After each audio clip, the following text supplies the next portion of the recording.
काळे, राहणार माडस, तालुका उमरगा, जिल्हा धाराशिव. आमच्या गावामध्ये 15 दिवस झालं लगातार पाऊस चालू आहे आणि त्यामुळं कालच्या पावसामुळं आमचे वडे, नाली, रानं वगैरे एक झालेली आहे. रानामधलं सगळं पाणी वाहून गेलेलं आहे, माती वगैरे पूर्ण एक केलेलं आहे. आमच्या रानामध्ये पेरलेलं पण वड्याला जाऊन गेलेलं आहे.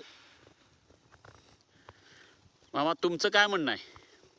काय परवाच्यापर्यंत रोजच पाऊस चालू आहे, दम नाही ते मोठलट पाऊस आहे चालू, सगळं वाहून गेले, पार वडे नाले सगळं फुटून जाणार, दिन होऊन गेले, सगळं काही राहिलं नाही. रानामध्ये पेरलेलं पण काय राहिलं नाही, सगळंच वाहून गेलंय.